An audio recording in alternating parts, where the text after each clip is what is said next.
I'm an environmentalist and I am not perfectly vegan, and I have been dreading making this video for literal years. This may come as a shock to you because didn't I used to be vegan? Technically, no. I was never perfectly vegan, so let's talk about it. Hello everyone, it's Emma and welcome back to my channel where we talk about all sorts of things zero waste, focusing on free, easy, and fun ways to live low waste. And I am trying to fix my speed. I am. But for now, while I work on talking slower and enunciating a little bit better, you can change the speed of the video with the gear icon right down here. I finally came to this realization because over the last forever, as long as my channel has existed, I have been very anti-perfection in terms of zero waste. But I was never really anti-perfection when it comes to veganism, and I thought that was kind of weird. Why do I think that people have to be 100% vegan or 0% vegan when I don't think that way about zero waste? And honestly, I think it comes down to the vegan movement being a little bit harsh, a little bit judgmental, a little bit mean. Again, I don't mean this as all vegans. So let's talk about my vegan journey. Let's talk about judgment and how it gets us nowhere for any movement. And we're also gonna do a little craft and yap while we do it. Let's see if I can manage this. I have to turn this t-shirt into some yarn, so let's see if I can do that while we chat. To be clear, even in my early days, I was never fully vegan, and that's simply just because I misread labels all the time. I would eat chocolate with milk in it when my dad gifted me some chocolate. I would buy lime tortilla chips, thinking there's no way these are not vegan, and then I would get them home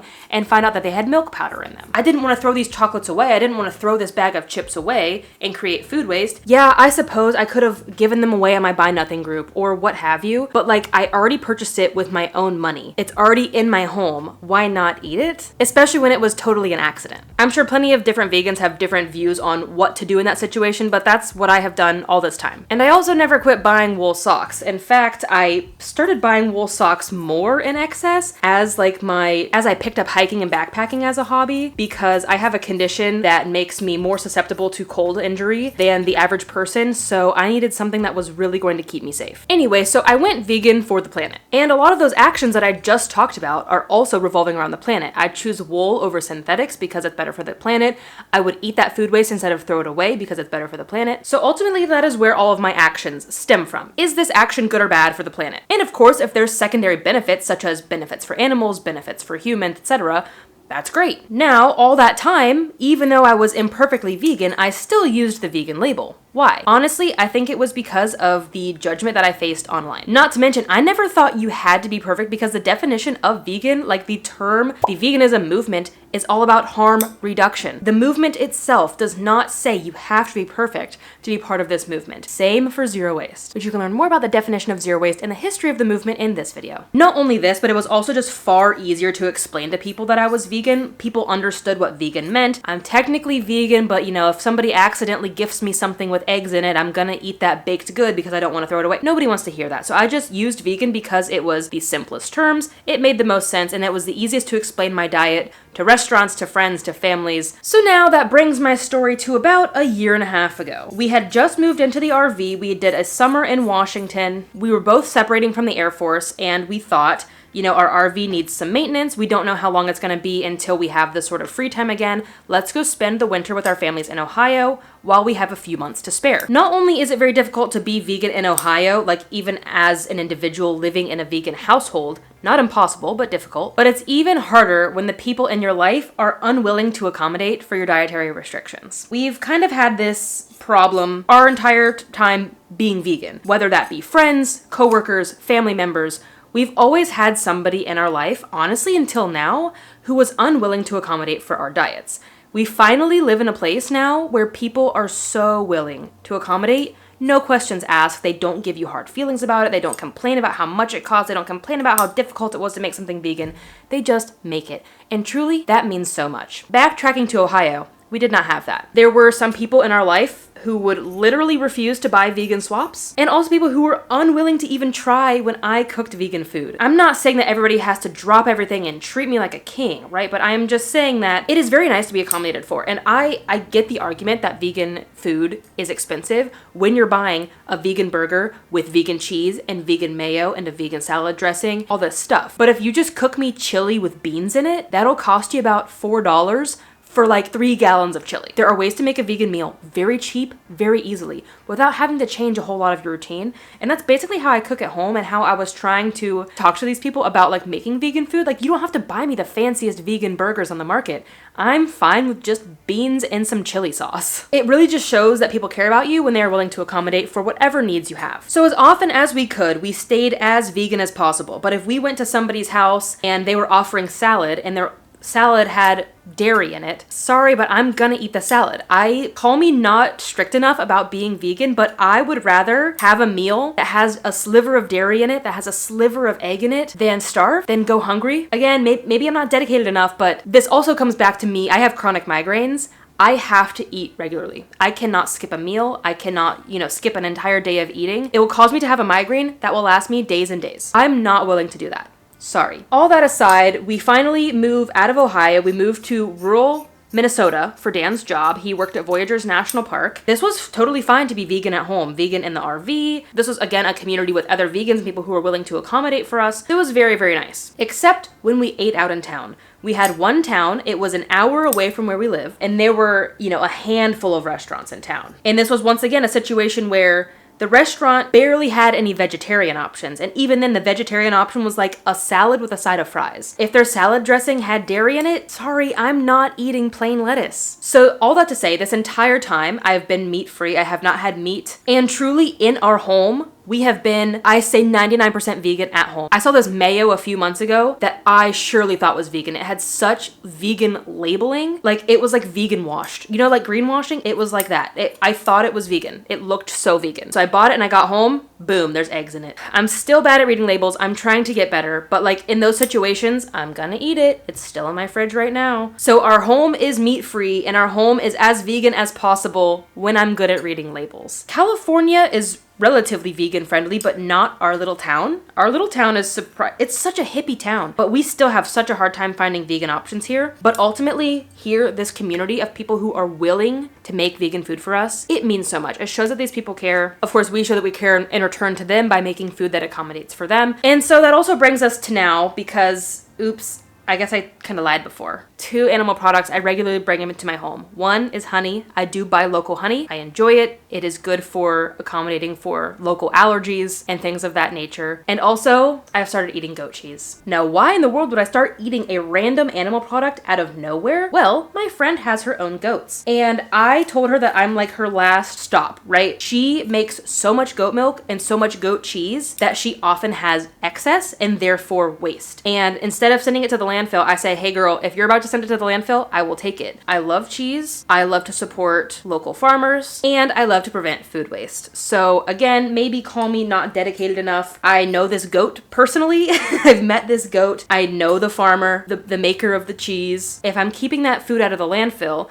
now that goat didn't get milked in vain. Maybe I'm just making excuses. But also, like, I've pretty much always been freegan or flexitarian. That's always been the best label for my diet this entire time. Because again, if we were at a birthday party and someone said, hey, we're gonna throw this cake away, or we're gonna throw this pizza away, and I eat the cheese pizza and I eat the cake with dairy in it, oh no, I'm a bad vegan.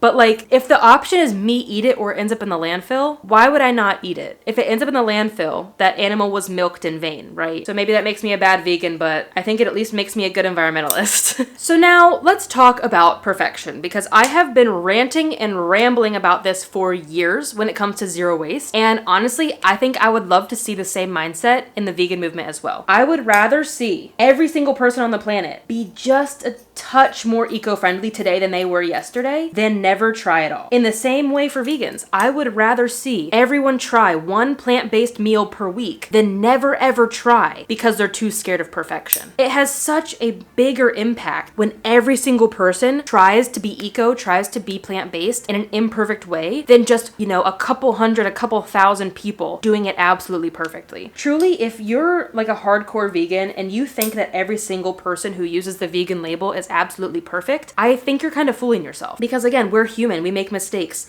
We eat something at a cookout that somebody said was vegan, and oops, it actually had dairy in it. We buy something that we think is absolutely vegan, like lime-flavored tortilla chips. You get it home, oops, it had milk powder in it. It happens. Maybe you do just see this as me making excuses. Truly still, I am trying as best as I can for the planet and for the animals. And honestly, I feel much better now, coming clean, if you will, instead of sitting here calling myself vegan, meanwhile I'm at the farmer's market buying honey. So perhaps plant-based is the best label for myself. I like to just call myself mostly vegan. I think freegan is also a favorite one of mine. Like, you know, if someone bakes me a baked good before they know that I don't eat dairy and eggs, and the baked good contains dairy and eggs, I'm gonna eat it. I think I don't want anybody to feel offended that I don't accept their gift. I don't want that item to go to waste. I still order my oat milk lattes. I still eat 99% vegan at home. I still order the vegan option at restaurants, etc., etc. I still am out here trying to do my absolute best for the planet. Yes, a vegan diet is a great diet to have for the planet, with some nuance there, but I have a full video about that you can check out right here. Because again, the vegan movement comes down to harm reduction. The movement has never been about being perfect and ostracizing people who are not perfect. That does nothing for the movement. That does nothing for the animals. In the same way that judging someone for living an imperfect zero waste life does nothing for the environment, it does nothing for the zero waste movement. Just like any movement, there's gonna be extremists. I know not every single vegan is hardcore and judgmental and rude and mean, but the few loud ones do tend to ruin things. And we see the same thing in the environmental movement, right? The few off-the-wall environmentalists put a bad taste in everybody's mouth for the rest of us. And this is why I think every single person, as a part of any movement, the vegan movement, the zero waste movement, needs to let that judgment go and be more accepting and more welcoming to people who are trying, right? Like, yeah, if I see someone, their only eco act is using a reusable water bottle, I'm gonna, in the back of my mind, be like, dang, I really wish that they would try like a bamboo toothbrush or drive a little bit less or whatever. But I'm not gonna say that to their face. Be encouraging. Encouragement goes so far. Say, hey, I absolutely love that you're using a reusable water bottle. Have you tried this brand of eco toothpaste? And the same with vegan. Like, hey, I noticed what you ordered at brunch today was vegan. Have you thought about trying this swap at home? Like, it goes so much farther to, even if you're judging them in your head, be kind out loud, be encouraging out loud. It will actually encourage them to do more, especially if somebody likes to get validation. Of course, I think there is a very clear line here. We should call out deliberate acts of animal abuse, right? That should never be tolerated. But the problem with animal agriculture, the problem with this pollutive and harmful industry is not your friend ordering a latte with dairy milk, it's the industry. There are so many parallels between the vegan movement and the eco movement, and I think the biggest one is that we need to remember who the real culprit is here. The enemy is not your friend ordering that dairy in their latte. In the same way that the culprit of the environmental movement is not your friend getting that coffee, that dairy latte, in a disposable cup instead of bringing their reusables. The problem is not me, the problem is not you. So use your energy to make veganism more acceptable, more accessible as well. Use that energy that you might get mad at seeing a stranger online buy a piece of cheese, and instead use that energy to encourage your grocery stores to carry more vegan options. Instead, share recipes with friends, cook with them, cook for them, show them how to do veganism on a budget, show them how to get creative with their food, and do it all without shame, because shame gets us nowhere. Not to mention, some people probably aren't gonna like this, veganism is a privilege. Now, again, I do think that you can be vegan anywhere in the country, and I think that you can be vegan on a budget. But the main issue comes to things like, what does your grocery store carry? What do your restaurants have available to you? Do you live in a food desert? I think it is absolutely true that most people can go perfectly vegan,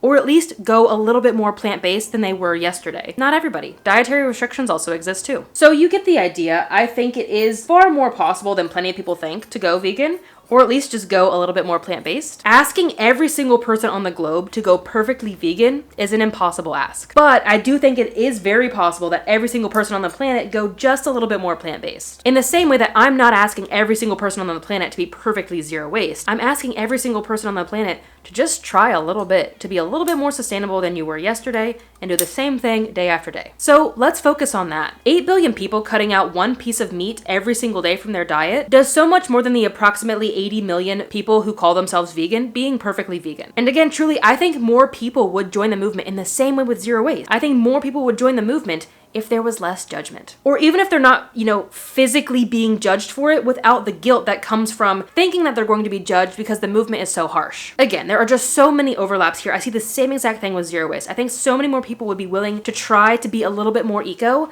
if they weren't going to be judged for it, or if they weren't thinking that they were going to be judged for it for not being perfect. And instead, I give the same advice to zero wasters as well who are angry. Quit being angry at your friend, quit being angry at your neighbor for being wasteful. Instead, channel your anger at the real problem. More of us could live an eco life if the system was eco-friendly. More people could live a vegan life if the system was more vegan friendly. So channel your anger at the system, focus your anger on animal agriculture, focus it on big brands who are using animal testing. Again, you can still encourage your friends, your family, etc. to go zero waste, to go vegan, but do it in a way without shame and guilt. Because of course, the more vegans we have, the easier that it becomes for the system to become more vegan because of voting with your dollar. A concept if you've never heard about, you can learn about in this video. But basically what it boils down to is the more of us that spend our money on vegan swaps, the more vegan swaps that become available. So it kind of is a circular system, if you will. We need to advocate for change in the system. We need the system to change, but we also need to change as individuals because that individual change will change the system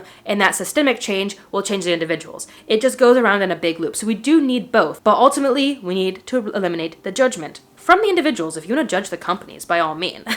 Judge companies, judge billionaires. Maybe that's a weird piece of advice. All that to say, thank you for listening to my vegan story, my imperfect vegan story. Hope to think I'm still part of the movement in the same way that I think I belong in the zero waste movement, even though I'm not perfectly zero waste either, because I still do reduce as much harm as I possibly can. I think from here on out though, like a better label for me probably is plant-based just because of the mistakes I make and the fact that I buy honey. So let me know without judgment down below what label might fit me best, and if I'm still included in the vegan movement. So maybe you see this as me making excuses. By all means, you can make that assumption if you want to. This is a video that I have really been anticipating making for a long time because I've been wanting to be honest. I've been wanting to share my true story, my true thoughts on the movement for a long time, but I am also scared of the judgment. Not even necessarily for me. Like, I get hate comments all the time, whatever, I don't care. But like, when someone else who watches my video sees that hate comment, that's discouraging for them as well. Even though the judgment and the hate is not geared towards them, it does contribute to that subconscious stigma and can prevent people from going vegan and going zero waste. And that is why hate comments have no place unless someone is doing something like absolutely harmful, right? Like if somebody's doing hate speech, if somebody is saying slurs, if somebody is committing acts of violence, that's a different story. Anyway, I feel like I'm talking in circles. I truly appreciate you listening to my story, taking the time to be here, and hopefully listening and commenting without judgment. I ask that, and I also will return the favor. I hope plenty of you see that as well, that I have been non-judgmental this entire time about veganism, about zero waste, and simply I just ask for the same in return. I have not been judging you, so I hope that you don't judge me as well, at least out loud. Like, judge me in your head if you want, judge me in your group chat to your friends, but leave me out of it. Talk about me behind my back. I don't need to know what you think of me, don't perceive me. This is the progress I have made on the yarn, which is for my t-shirt rug, full video coming soon. I am literally so obsessed with how it's turning out. I've got a few more pieces to add to this ball of yarn before I ball it up. The video with the rug will have my full tutorial on how I make my t-shirt yarn. I'm doing my old method because it takes less focus. It was easier to talk to the camera while I make it, but I do have a new method that is quicker, but it takes me more focus. So I wasn't able to do that while we chatted. If you enjoy craft and yaps, let me know what other topics you want me to yap about below. I love crafting, I love yapping. It is one of my favorite little mini series that I do here, so let me know what you want me to yap about next. I suppose that's all for now. Once again, I appreciate your time. I appreciate you listening without judgment. I will see you in the next video, but until then, remember that your small actions make a big difference in the long run. Bye guys. I always hit record, I'm never ready. Happy birthday to Denahi. I'm just gonna keep saying it every video I filmed today. Again, where was I? I keep losing my spot. Where was I? How many times have I said that?